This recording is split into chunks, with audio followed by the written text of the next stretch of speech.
Next, we'll invite the gentleman from Florida, Mr. Curbelo, to provide testimony. Gentleman is recognized for 4 minutes. Good morning, Mr. Chairman, and thank you very much for this opportunity. Good morning to all the members, especially a special greeting from my distinguished colleague from Florida, Mr. Nugent. I appreciate the opportunity to testify before you on the National Defense Authorization Act for fiscal year 2016. Like my colleagues, I'd like to thank the chairman and the ranking member for their leadership on procurement reform and suggest an additional area that requires the committee's attention, in my opinion. Within Florida's 26th congressional district, that's the southernmost district in the country, there are 649 companies registered as federal contractors, including 448 small businesses. Those small businesses won over $61 million in federal prime contracts last year out of the $440 billion spent on federal contracts. That is why I believe that those 448 companies and the 289,000 small contractors nationwide could be doing more if we only took subcontracting more seriously. Subcontracting is incredibly important for small businesses.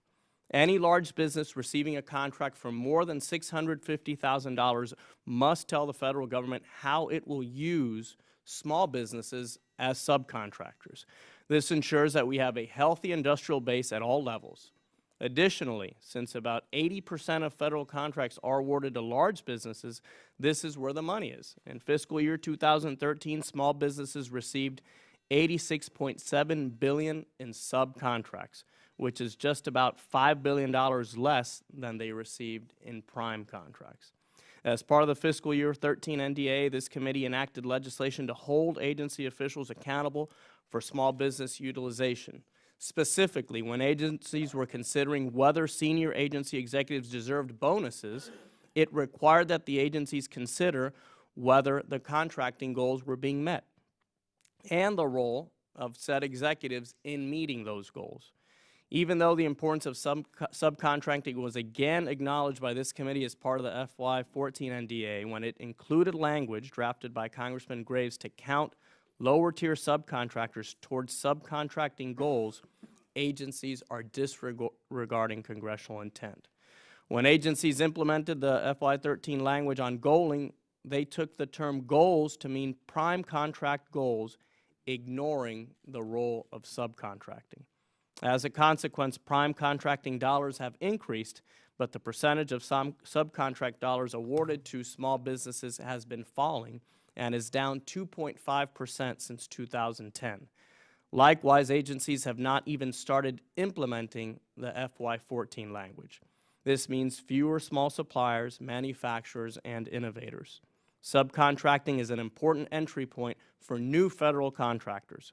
So if we have fewer subcontractors today, we will have fewer prime contractors tomorrow. For these reasons, I introduced H.R. 1386, the Small Entrepreneur Subcontracting Opportunities Act of 2015, or the CESO Act, with Mr. Shabbat, Mr. Gibson, and Mr. Bost.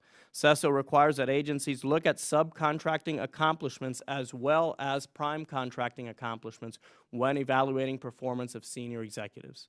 CESO was included in H.R. 1481, the Small Contractors Improve Competition Act of 2015, and passed the committee on March 25th with bipartisan support.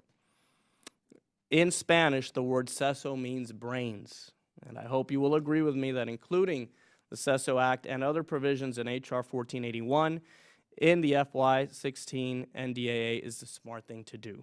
Thank you very much, Mr. Chairman, and I'd be happy to answer any questions. Thank you. Any member of the committee have questions? Great. Thank you, Thank you. for being here and for bringing it to our attention.